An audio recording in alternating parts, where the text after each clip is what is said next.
Hello, मैं विकास sir आप सभी का वेलकम करता हूं। केमिस्ट्री में ऑब्जेक्टिव क्वेश्चन स्टार्ट किए हैं, जिसमें पहला वीडियो आप लोग देख चुके हैं।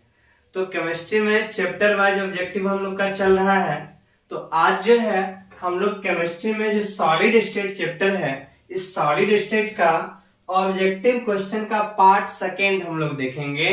पार्ट फर्स्ट देख चुके हैं, पार्ट सेकेंड देखेंगे, क्योंकि सॉलिड स्टेट जो चैप्टर है यहाँ से ज्यादा संख्या में ऑब्जेक्टिव आता है, इसलिए इसका दो पार्ट बना रहे हैं और ये वीडियो नंबर हमारा सेकेंड है।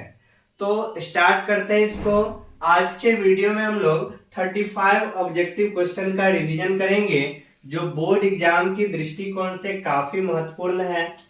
तो ऑब्जेक्टिव क्वेश्चन जो आप लोग को स्क्रीन पे दिखेगा, तो पहले खुद से ट्राई करना है बनाने का, इसके बाद फिर आंसर मिलाते जाइएगा, फिर देखिएगा कितना आपका सही होता है। तो आज का जो हमारा सबसे पहला क्वेश्चन है वो आपको स्क्रीन पे दिख रहा है। तो इस क्वेश्चन को बनाते हैं। क्या कह रहा है क्वेश्चन में बोला जा रहा है, निम्नलिखित में कौन सी स्थिति ठोस अवस्था में पदार्थ के अस्तित्व को पुष्टि करता है। तो कह रहा है ठोस अवस्था में पदार्थ के अस्तित्व को पुष्टि करेगा। तो सबसे पहला हमारा ऑप्शन है उच्च तापमान। तो ठोस अवस्था में उच्च तापमान जो अस्तित्व को पुष्टि नहीं करता है, क्योंकि अगर तापमान ज्यादा रहेगा तो वो अधिक टेम्परेचर के कारण ठोस जो है गलित अवस्था में आ सकता है। गलित अवस्था में आ गया तो वो ठोस रहा ही नहीं, यानी पहला ऑप्शन नहीं होगा। दूसरा हमारा निम्न तापमान। तो निम्न तापमान पे हम लोग को पता है कि कण जो है एक दूसरे के काफी नजदीक रहते हैं, और निम्न तापमान पे जो है ये सॉलिड अवस्था यानी ठोस अवस्था में रहता है और अपने जगह पे कंपन करेगा कण। तो ये निम्न तापमान जो है संभव है। फिर उच्च तापीय ऊर्जा, दुर्बल सहसंजक बल, ये सब तो नहीं होगा, क्योंकि ठोस में जान रहे मजबूत बल होता है। तो जो हमारा पहला क्वेश्चन है इसका आंसर हो जाएगा निम्न तापमान, यानी पहला का आंसर क्या हो गया, बी नंबर हो गया। अब हम लोग नेक्स्ट क्वेश्चन सेकेंड नंबर को देखते हैं। सेकेंड नंबर में बोला जा रहा है, निम्न में कौन सा गुणधर्म क्रिस्टलीय ठोस का नहीं है, ये बोला जा रहा है। तो यहाँ पे क्रिस्टलीय ठोस का गुणधर्म नहीं है। क्रिस्टलीय ठोस का गुण पढ़े हैं, तो यहाँ गलन की नियत चारित्रिक उष्मा, तो यहाँ पे नियत उष्मा रहता है गलन का। फिर समदैशिक प्रकृति, ये तो क्रिस्टलीय ठोस का नहीं है और नहीं पूछा जा रहा है। तो जैसे पढ़े हैं क्रिस्टलीय ठोस का गुण पढ़े हैं, तो गुण में एक जैसे पढ़े समदैशिक गुण, एक होता है हमारा समदैशिक गुण और दूसरा हमारा होता है विषमदैशिक गुण। विषमदैशिक गुण, ये दोनों गुण पढ़े हैं निश्चित रूप से। जो पदार्थ जो है ठोस अवस्था जो है इसके भौतिक गुण को दर्शाता है। ये हमारा जो समदैशिक गुण होता है ये हमारा अक्रिस्टलीय ठोस में होता है, अक्रिस्टलीय ठोस में होता है। और दूसरा जो हमारा है विषमदैशिक गुण, ये हमारा होता है क्रिस्टलीय ठोस में। तो यहाँ पे कंफ्यूज नहीं करना है, बहुत सारे स्टूडेंट कंफ्यूज कर जाते हैं। क्रिस्टलीय मतलब समदैशिक होना चाहिए, अक्रिस्टलीय मतलब विषमदैशिक, जो बिल्कुल गलत हो जाएगा। समदैशिक गुण जो है वो हमारा अक्रिस्टलीय ठोस दर्शाता है, और विषमदैशिक गुण जो है वो हमारा क्रिस्टलीय ठोस दर्शाता है। इस गुण के बारे में क्लास में बताया भी गया है। समदैशिक मतलब हो गया समान, सभी दिशा में भौतिक गुण समान होना चाहिए, तो वो हमारा आता है अक्रिस्टलीय ठोस में। अब विषमदैशिक गुण मतलब सभी दिशाओं में जो भौतिक गुण होता है, जैसे अपवर्तनांक हो गया, तो ये सब जो गुण होता है। विषमदैशिक मतलब सभी दिशाओं में एक जैसा नहीं होना चाहिए, तो ये विषमदैशिक गुण जो है क्रिस्टलीय ठोस दर्शाएगा, समदैशिक गुण जो है अक्रिस्टलीय ठोस दर्शाएगा। इस बात को ध्यान रखिए। तो क्वेश्चन नंबर जो बी है, इसमें बोला जा रहा है कौन सा गुणधर्म क्रिस्टलीय ठोस का नहीं है। तो क्रिस्टलीय ठोस का ये विषमदैशिक गुण होता है, समदैशिक नहीं होता है। तो हमारा आंसर जो है बी नंबर। यहाँ पे कह रहा है कौन गुण नहीं है, तो बी नंबर आंसर हो जाएगा। दूसरा का क्या आ जाएगा, बी नंबर, दूसरा का बी नंबर। अब हम लोग चल रहे क्वेश्चन नंबर तीसरा पे। तीसरा में क्वेश्चन बोला जा रहा है कौन सा अक्रिस्टलीय ठोस है। तो यहाँ पे ऑप्शन है ग्रेफाइट। ग्रेफाइट तो पढ़े हैं, ग्रेफाइट हमारा जो है सहसंयोजक ठोस होता है। क्वार्ज कांच, ये क्वार्ज कांच, कांच जो होता है ना वो हमारा अक्रिस्टलीय ठोस होता है। क्वेश्चन भी आप लोग पढ़े हैं, कांच को अतिशीतित द्रव क्यों कहा जाता है, सुपर कूल्ड लिक्विड क्यों कहा जाता है, अतिशीतित द्रव। कांच जो हमारा होता है, ये हमारा कांच जो होता है वो अक्रिस्टलीय ठोस के अंतर्गत आता है और ये अतिशीतित द्रव यानी द्रव के जैसा व्यवहार करता है और बहुत कम मात्रा में करता है। तो ये हमारा होता है अक्रिस्टलीय ठोस। कांच क्या आ जाएगा, अक्रिस्टलीय ठोस। और हमको अक्रिस्टलीय ठोस ही खोजना है, तो तीसरा का क्या आ जाएगा, बी नंबर हो जाएगा। तीसरा का आंसर आ गया बी नंबर। नेक्स्ट हम लोग चल रहे 4 नंबर पे। 4 नंबर क्वेश्चन में देखिए तो बोला जा रहा है कौन सी व्यवस्था एंटी फेरोमैग्नेटिक प्रतिलौ चुंबकीय पदार्थ के चुंबकीय आघूर्ण को दर्शा रहा है। यहाँ पे तो एंटी फेरोमैग्नेटिक प्रतिलौ चुंबकीय पदार्थ में पढ़े हैं कि चुंबकीय डोमेन जो होता है चुंबकीय क्षेत्र के विपरीत दिशा में व्यवस्थित होता है, जो चुंबकीय आघूर्ण को निरस्त करता है। यानी यहाँ पे जो है ये विपरीत दिशा, एक ऊपर होगा तो दूसरा नीचे, फिर तीसरा ऊपर, फिर अगला नीचे। तो देखते हैं कौन सा है ऑप्शन। तो ऑप्शन नंबर डी में देखिए यहाँ पे विपरीत दिशा में व्यवस्थित है, ऊपर नीचे करके। तो चौथा का हमारा आंसर क्या आ जाएगा, डी नंबर। चौथा का हमारा हो गया डी। अब हम लोग नेक्स्ट 5वां नंबर पे चल रहे हैं। 5वां नंबर में बोला जा रहा है क्वार्ज कांच, मतलब हो गया अक्रिस्टलीय। क्वार्ज कांच के अपवर्तन गुणांक के बारे में क्या सही है। क्वार्ज कांच यानी अक्रिस्टलीय ठोस है, तो अक्रिस्टलीय ठोस सभी दिशाओं में समान। अक्रिस्टलीय में ही पढ़े हैं कि अक्रिस्टलीय समदैशिक गुण, तो अपवर्तन का गुण जो है सभी दिशाओं में क्या होगा, समान होगा। अक्रिस्टलीय हमारा समदैशिक दर्शाता है, समदैशिक मतलब है सभी दिशाओं में समान। तो अक्रिस्टलीय क्वार्ज कांच क्या है, अक्रिस्टलीय है। तो अक्रिस्टलीय का यहाँ पे कौन सा सही है, तो सभी दिशाओं में समान, यानी ए नंबर जो है ये समान। 5वां का ए नंबर, 5वां का ए हो गया। 6ठा नंबर क्वेश्चन को देखते हैं। 6ठा नंबर में बोला जा रहा है अक्रिस्टलीय ठोस के बारे में निम्न में से कौन सा कथन सही नहीं है। तो सही नहीं है उस कथन को सेलेक्ट करना है और अक्रिस्टलीय ठोस है। तो यहाँ ऑप्शन है गर्म किए जाने पे निश्चित तापमान पे वे क्रिस्टलीय बन जाते हैं। फिर है लंबे समय तक रखे जाने पे क्रिस्टलीय हो सकते हैं। अक्रिस्टलीय ठोसों को गर्म करके ढाला जा सकता है। उनकी प्रकृति विषमदैशिक होती है। तो अक्रिस्टलीय का प्रकृति हम लोग जान रहे हैं, अक्रिस्टलीय का प्रकृति कैसा होता है, समदैशिक होता है। तो यहाँ पे डी नंबर आंसर हमारा गलत है, बाद बाकी सब क्या सही है। तो 6ठा का क्या हो जाएगा, डी नंबर। 6ठा का आंसर हमारा डी नंबर हो गया। 7वां नंबर क्वेश्चन है। 7वां नंबर में देखिए क्रिस्टलीय ठोस का सटीक गलनांक डैश के कारण होता है। क्रिस्टलीय ठोस का जो गलनांक होता है, सटीक होता है, वो किस कारण से होता है। पहला ऑप्शन है क्रिस्टल जालक में छोटी दूरी पर घटक कणों की नियमित व्यवस्था, यानी शॉर्ट रेंज। तो क्रिस्टलीय ठोस में शॉर्ट रेंज होता नहीं है, ये गलत बात है। क्रिस्टलीय ठोस हम लोग पढ़े दीर्घ परासी होता है, लॉन्ग रेंज ऑर्डर होता है दीर्घ परासी क्रिस्टलीय ठोस में। तो फिर यहाँ पे बी नंबर है क्रिस्टल जालक में बड़ी दूरी पर घटक कण की एक नियमित व्यवस्था देखी जाती है, तो ये बी नंबर सही होगा। सी में भिन्न दिशाओं में घटक कणों की समान व्यवस्था तो भिन्न दिशाओं में भिन्न दिशाओं में व्यवस्था जो है ये, फिर भिन्न दिशाओं घटक कणों की व्यवस्था भिन्न, ये सब नहीं। यानी यहाँ पे सटीक गलनांक का उदाहरण जो है ये हमारा लॉन्ग रेंज ऑर्डर होता है दीर्घ परासी होने के कारण। तो 7वां का हमारा आंसर क्या जाएगा, बी नंबर हो जाएगा। 7वां का आंसर बी नंबर हो गया। फिर 8वां क्वेश्चन पे चलते हैं, इसको थोड़ा सा मिटा देते हैं, ये तो समझ गए। 8वां नंबर क्वेश्चन, 8वां नंबर क्वेश्चन देखिए क्या बोला जा रहा है। क्रिस्टलों में आयोडीन अणु डैश के द्वारा बंधे होते हैं। तो क्रिस्टल में आयोडीन अणु के बारे में पूछा जा रहा है। तो आयोडीन अणु के बारे में हम लोग जान रहे हैं आणविक ठोस होता है।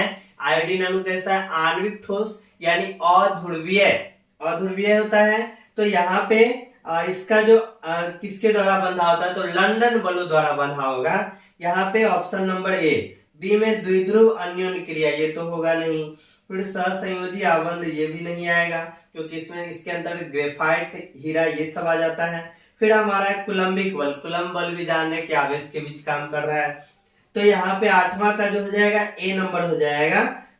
आयोडीन अनुजन लंदन बलों द्वारा बंधा होता है। 8वां का क्या हो गया, ए नंबर। फिर हमारा 9 नंबर क्वेश्चन।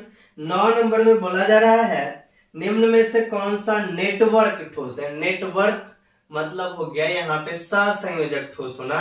नेटवर्क यानी जाल क्रम हो जाता है। तो कौन सा ठोस, नेटवर्क ठोस। तो सहसंयोजक ठोस को ही हम लोग नेटवर्क ठोस कहते हैं।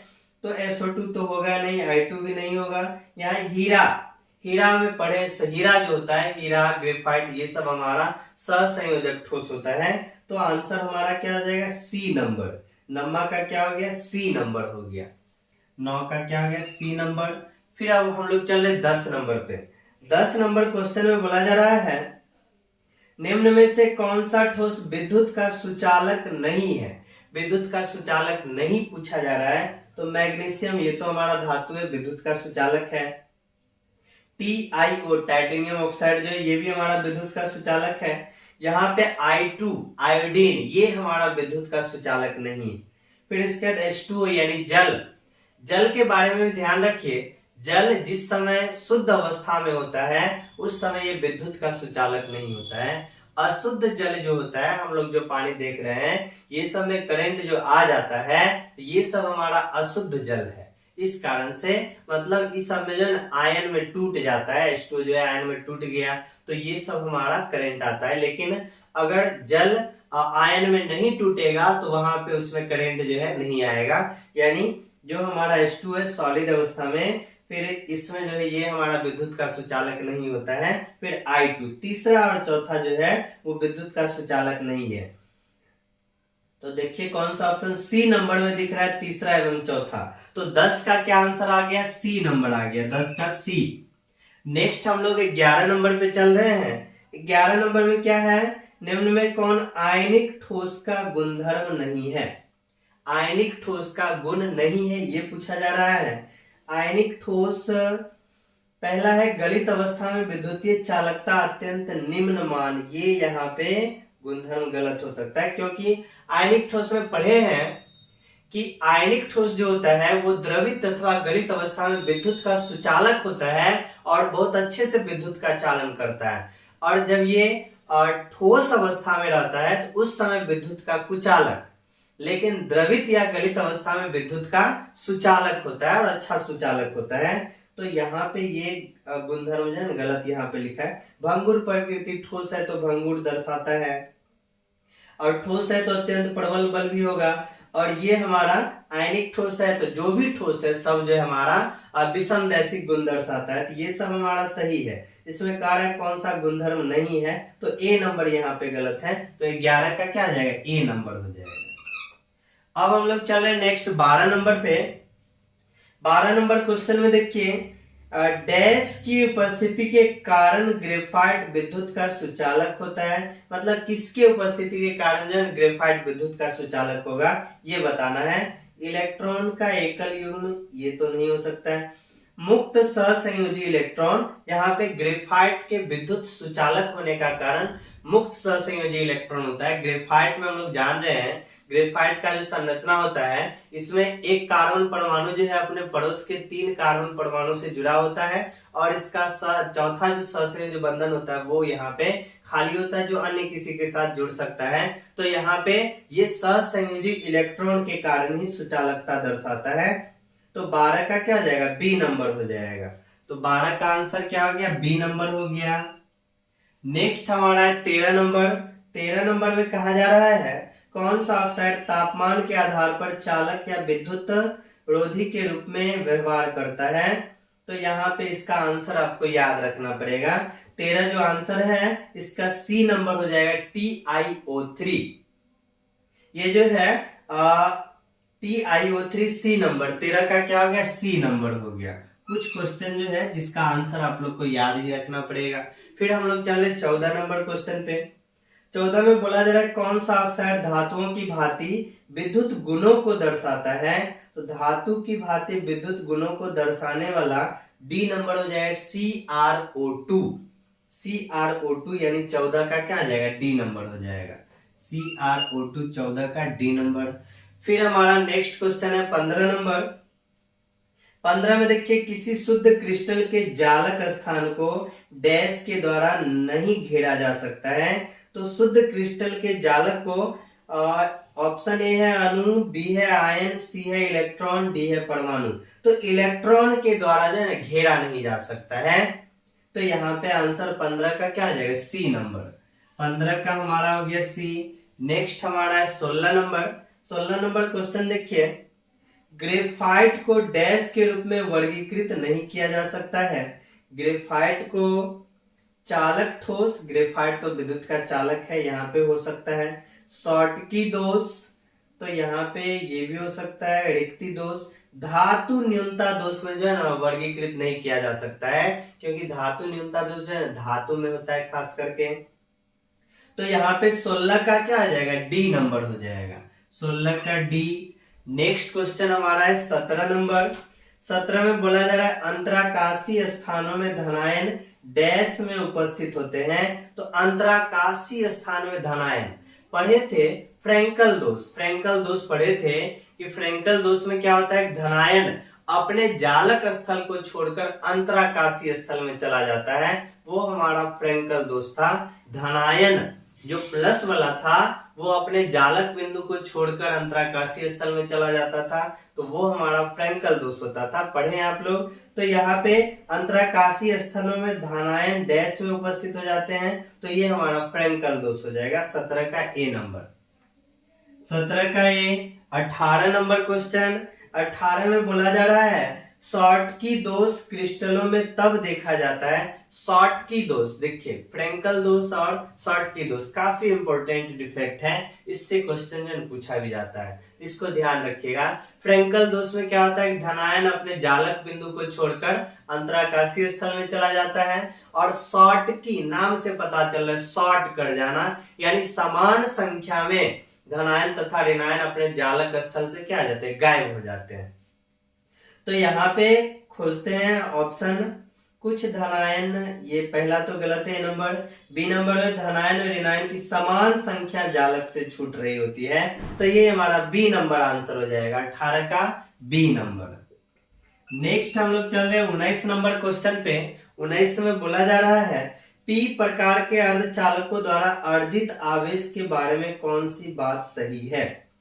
तो पी प्रकार का अर्धचालक और एन प्रकार का अर्धचालक पढ़े थे। तो अर्धचालक की चालकता बढ़ाने के लिए या तो उसमें अधिक संयोजकता वाला अशुद्धि मिलाते थे या कम संयोजकता वाला अशुद्धि मिलाते थे। तो वहां पे इलेक्ट्रॉन के अधिकता के कारण वहां पे चालक अर्धचालक जो है वो पी प्रकार और एन प्रकार जो है इलेक्ट्रॉन की अधिकता या हॉल की अधिकता के कारण जो है पी प्रकार और एन प्रकार हम लोग का अर्धचालक जो है बनता है। जब हमारा इलेक्ट्रॉन का अधिकता होता है तो वो हमारा एन प्रकार का अर्धचालक, जब हॉल का अधिकता होता है, छिद्र का अधिकता होता है, तो वो हमारा पी प्रकार का अर्धचालक होता है। तो ये बाहर से कोई आवेश अर्जित नहीं करता है, वहां पे इलेक्ट्रॉन की अधिकता या हॉल की अधिकता होती है, बाहर से कोई भी आवेश अर्जित नहीं करता है। इस कारण से यहाँ पे उदासीन हो जाएगा। 19 का क्या हो जाएगा, बी नंबर, उदासीन। 19 का बी। नेक्स्ट क्वेश्चन हमारा 20 नंबर। 20 में बोला जा रहा है सिलिकॉन से एन प्रकार के अर्धचालक प्राप्त करने के लिए इसे डैश संयोजकता वाले पदार्थ के साथ डोप किया जाना चाहिए। बताएं, ध्यान रखिएगा। तो हमारा एन प्रकार का अर्धचालक है और दूसरा हमारा पी प्रकार का अर्धचालक है। तो ये सिलिकॉन और जर्मेनियम जो होता है 14वें वर्ग का तत्व होता है, 14वें वर्ग का तत्व। एन मतलब समझिए निगेटिव, एन मतलब समझना है निगेटिव, यानी पी मतलब होता है हमारा पॉजिटिव, पॉजिटिव हो जाता है। निगेटिव यहाँ पे इलेक्ट्रॉन का संख्या ज्यादा होगा, पॉजिटिव यानी हॉल का संख्या यानी छिद्र का संख्या ज्यादा होगा। तो ये 14वां वर्ग का तत्व है, तो n प्रकार बनाना है तो इलेक्ट्रॉन की संख्या तब बढ़ेगा जब इसमें 15वें वर्ग के तत्व को मिलाया जाएगा। तो ध्यान रखिएगा, n प्रकार का अर्धचालक प्राप्त करने के लिए 15वां वर्ग का तत्व यानी 5 संयोजकता वाला तत्व, जिसका संयोजकता कितना होगा, 5 होगा, 5 संयोजकता वाला तत्व मिलाना है। p प्रकार का अर्धचालक बनाना है तो इसमें 13वां, क्योंकि सिलिकॉन और जर्मेनियम हमारा 14वां वर्ग का तत्व है, या तो 15वां मिलाते हैं या 13वां मिलाते हैं। 15वां वर्ग मिलाएंगे तो n प्रकार और 13वां वर्ग मिलाएंगे तो हमारा p प्रकार का अर्धचालक बनेगा, और यहाँ पे इसका संयोजकता जो है 3 संयोजकता हो जाएगा। तो यहाँ पे ध्यान रखना है, p प्रकार का अर्धचालक प्राप्त करने के लिए 3 संयोजकता वाला मिलाना है, यानी 13वें वर्ग के तत्व को आप मिश्रित करेंगे। n प्रकार बनाना है तो 5 संयोजकता वाला यानी 15वें वर्ग के तत्व को मिलाया जाएगा। p प्रकार है तो हॉल का संख्या अधिक है, और n प्रकार है तो इलेक्ट्रॉन का संख्या यहाँ पे अधिक है। तो ये यहाँ पे क्वेश्चन में पूछा जा रहा है। क्वेश्चन नंबर हमारा 20 है। 20 में बोला जा रहा है n प्रकार का अर्धचालक, तो n प्रकार बनाना है तो 5 संयोजकता वाला मिलाना पड़ेगा। तो हमारा आंसर क्या जाएगा, डी नंबर। 20 का क्या हो गया, डी। नेक्स्ट हमारा है 21 नंबर। 21 में बोला जा रहा है फलक केंद्रित घनीय सेल में चतुष्फलकीय रिक्ति की संख्या। फलक केंद्रित घनीय क्रिस्टल में पूछा जा रहा है और चतुष्फलकीय रिक्ति पूछा जा रहा है। तो फलक केंद्रित में हम लोग जान रहे टोटल परमाणुओं का संख्या कितना होता है, 4, और जब परमाणु हमारा n यानी 4 है तो चतुष्फलकीय रिक्ति जान रहे कि 2n होता है। और यहीं पे अगर अष्टफलकीय रिक्ति पूछता तो n के बराबर ही होता, लेकिन यहाँ कितना पूछा जा रहा है, चतुष्फलकीय रिक्ति पूछा जा रहा है तो 2n हो जाएगा, यानी आंसर हमारा कितना हो जाएगा, 8। तो 21 का कितना हो गया, बी नंबर। 21 का क्या हो गया, बी नंबर। नेक्स्ट हम लोग चल रहे 22 नंबर पे।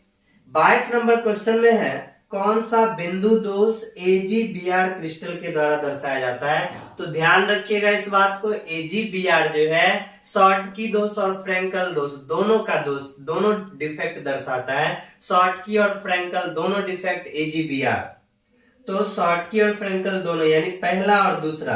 तो 22 का ए नंबर आंसर हो जाएगा। 22 का क्या हो गया, ए। नेक्स्ट हमारा 23 नंबर है।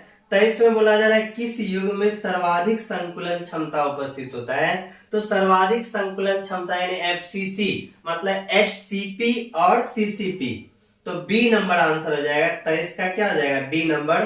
पढ़े हैं संकुलन क्षमता और बताया गया है सबसे ज्यादा जो है ना SCP और CCP यानी FCC के अंतर्गत ये सब है, तो ये हमारा जो है ना बी नंबर हो जाएगा। 23 का क्या हो गया, बी नंबर। कितना होता है इसका संकुलन क्षमता, तो 74%, 74%। अब हमारा है 24 नंबर। 24 में बोला जा रहा है अंतः केंद्रित घनीय व्यवस्था में रिक्त स्थान का प्रतिशत। अंतः केंद्रित यानी बॉडी सेंटर्ड क्यूबिक क्रिस्टल के बारे में बोला जा रहा है। अंतः केंद्रित बॉडी सेंटर्ड क्यूबिक क्रिस्टल यानी BCC के बारे में पूछा जा रहा है।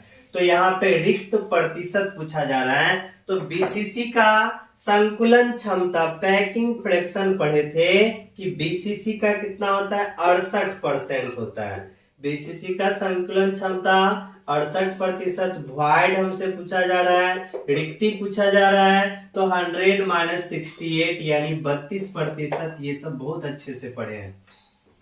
तो इसका कितना हो जाएगा, 32% हो जाएगा अंतः केंद्रित का। तो हमारा क्वेश्चन 24 नंबर है। 24 का हो जाएगा सी यानी 32%, सी हो जाएगा 24 का सी। हम लोग नेक्स्ट 25 नंबर क्वेश्चन पे चल रहे हैं।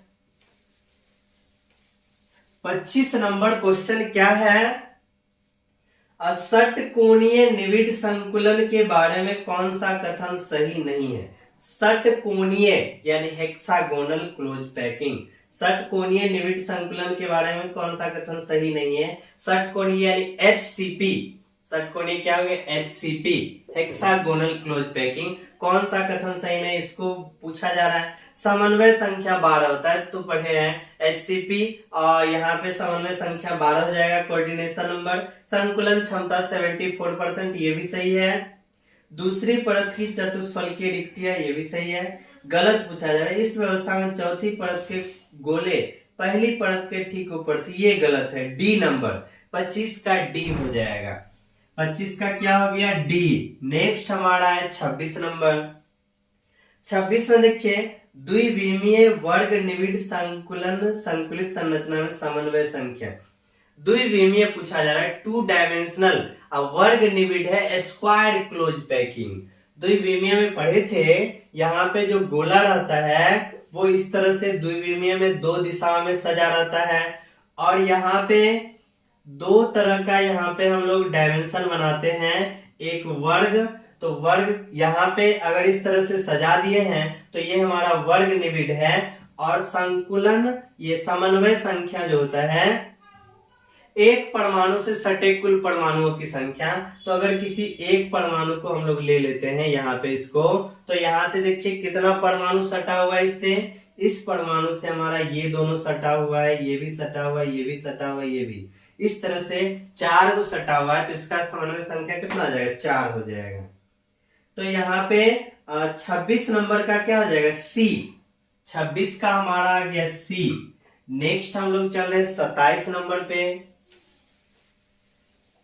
27 नंबर क्वेश्चन में बोला जा रहा है, डोपिंग के द्वारा किस प्रकार के दोष प्रस्तुत होते हैं? डोपिंग मतलब अपमिश्रण हो गया, यानी अर्धचालक की चालकता को बढ़ाने के लिए जो अशुद्धि मिलाया जाता है, ये डोपिंग। तो डोपिंग के दौरान किस प्रकार के दोष प्रस्तुत होते हैं? तो डोपिंग के दौरान जो है इलेक्ट्रॉनिक दोष हो सकता है। तो यहाँ पे 27 का क्या हो जाएगा? डी नंबर हो जाएगा। 27 का आंसर डी। नेक्स्ट हमारा 28 नंबर क्वेश्चन। 28 में बोला जा रहा है, इलेक्ट्रॉन बाहुल्य अशुद्धि के साथ डोप किया गया सिलिकॉन। इलेक्ट्रॉन बाहुल्य अभी पढ़े थे, n प्रकार का अशुद्धि प्राप्त करना है तो इलेक्ट्रॉन की अधिकता होना चाहिए। p प्रकार का अर्धचालक जो होता है उसमें हॉल की अधिकता होती है। तो इलेक्ट्रॉन बाहुल्य मतलब n प्रकार का अर्धचालक, तो 28 का बी नंबर आंसर हो जाएगा, बी। नेक्स्ट हमारा है 29 नंबर। 29 में बोला जा रहा है, निम्न में कौन सा कथन सही नहीं है? मतलब गलत कथन को सेलेक्ट करना है। अनुचुंबकीय पदार्थ चुंबकीय क्षेत्र में दुर्बल रूप से आकर्षित होते हैं, एकदम सही बात है।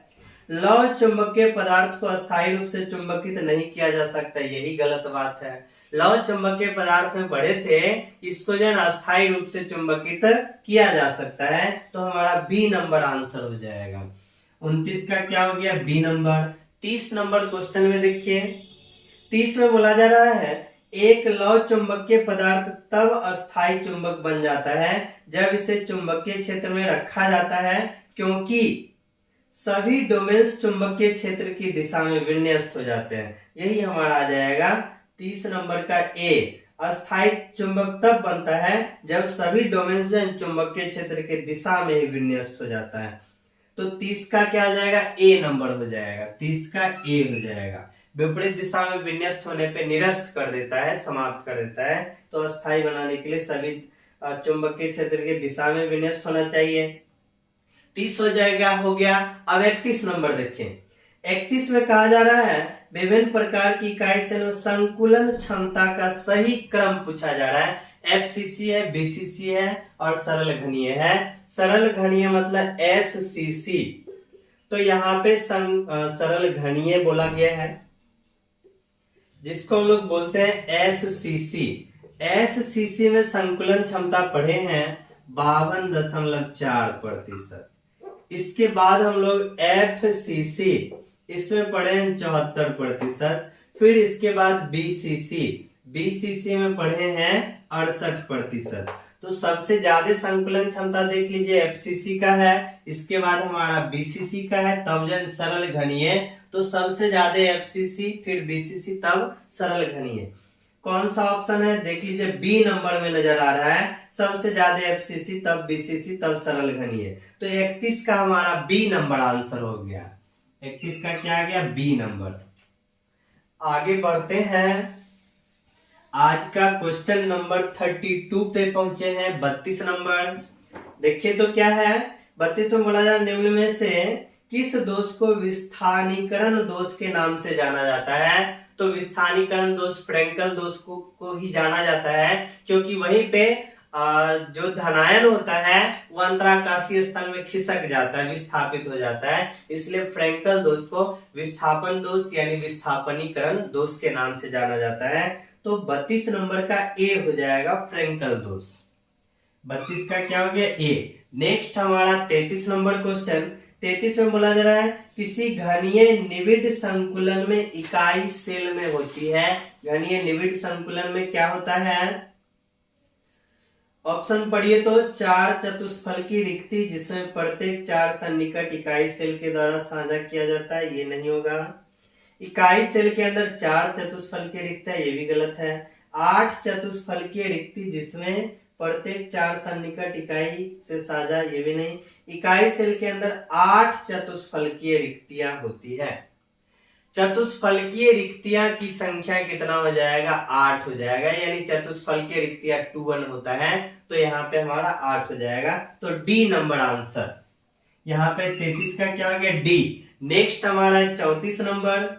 34 में बोला जा रहा है एफसीसी, बीसीसी और सरल घनीय इकाई सेल को निर्मित करने वाली गोलों की त्रिज्या के रूप में इकाई सेल के कोर की लंबाई ए का मान पूछा जा रहा है। एफसीसी है, बीसीसी और सरल घनीय है।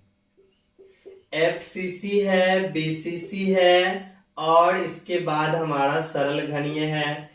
सरल घनीय इसमें जो है क्या पूछा जा रहा है? कोर की लंबाई पूछा जा रहा है। यहाँ पे एफसीसी में रेडियस पढ़े हैं √2a/4। रेडियस कैसे निकलता है ये सारा चीज बताए हैं। अगर आप लोग को नहीं पता है तो प्लेलिस्ट में जो 12th बोर्ड स्पेशल है इसमें ये जो है ये पूरा अच्छा से गोला के द्वारा हम समझाए हैं, खोजिएगा तो निश्चित रूप से मिल जाएगा।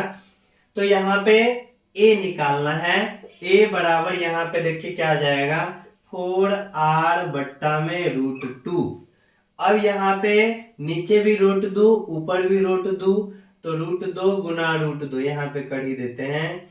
4r है अब बट्टा में √2 है, यहाँ पे भी √2 से गुना कर देते हैं और यहाँ पे भी √2 से गुना कर देते, तो ये हमारा कितना आ जाएगा? 2 हो जाएगा। तो 2 फिर यहाँ पे 2 बार में कट गया तो 2√2r हो जाएगा। यहाँ पे कितना आ जाएगा? गुना भाग में तो आप कर ही सकते हैं, इसको हम लोग 2√2r लिख सकते हैं। फिर हम लोग बीसीसी पे, बीसीसी में पढ़े हैं √3a/4, तो यहाँ से ए पूछा जा रहा है तो ए बराबर हो जाएगा 4r/√3। सरल घनीय का पढ़े हैं a/2, तो यहाँ पे ए बराबर हो जाएगा 2r। तो खोजते हैं ऑप्शन 2√2r, 4r/√3 और 2r। कौन सा ऑप्शन है? तो ऑप्शन डी में ही हमको दिख रहा है ये सारा बात। तो यहाँ पे 34 नंबर का क्या आ जाएगा? ए नंबर में ही दिख रहा है, ऑप्शन ए में ही दिख रहा है। 2√2r है, 4r/√3 है, 2r है, तो 34 का हमारा ए हो जाएगा। ए में ही सारा चीज देख लिया, ए में देख लीजिए 2√2r, 4r/√3 है, 2r है, ए ही आंसर हो गया। नेक्स्ट हम लोग का 35 नंबर। 35 में बोला जा रहा है कौन सा ठोसों में चालकता का सही क्रम को निरूपित करता है? तो ऑप्शन में धातु है, विद्युत रोधी, अर्धचालक है। तो यहाँ पे पता है कि अगर धातु है, फिर इसके बाद विद्युत रोधी है और इसके बाद अर्धचालक है, तो यहाँ पे इतना बात तो पता है कि जो हमारा धातु है इसका चालकता बहुत ज्यादा होता है, इस विद्युत रोधी से क्या होता है? बहुत ज्यादा होता है। धातु का चालकता विद्युत रोधी से बहुत ज्यादा होता है, अर्धचालक का चालकता विद्युत रोधी से कुछ ज्यादा होता है, और धातु का बहुत ज्यादा और अर्धचालक का विद्युत रोधी से कुछ ज्यादा। तो यहाँ पे हमारा कौन सा ऑप्शन दिख रहा है? ए नंबर ही दिख रहा है। ए नंबर यहाँ पे आंसर हो जाएगा 35 का ए। तो आज का 35 ऑब्जेक्टिव क्वेश्चन पूरा कर लिए हैं। इसी के साथ सॉलिड स्टेट का जो 2 पार्ट आना था, 2 भाग था वीडियो का, वो भी कंप्लीट हो चुका है। अब हम लोग नेक्स्ट वीडियो में सॉल्यूशन चैप्टर से ऑब्जेक्टिव क्वेश्चन को रिवाइज करेंगे। आप लोग अपना पढ़ाई जारी रखिए। कोई तरह का दिक्कत हो तो कमेंट बॉक्स में कमेंट करें। हम पूरा प्रयास करेंगे उस चीज को सॉल्व करने का। तो फिर मिलते हैं केमिस्ट्री में नेक्स्ट वीडियो जो सॉल्यूशन का आएगा, उसमें मिलते हैं। तो फिर पढ़ाई जारी रखिए। धन्यवाद।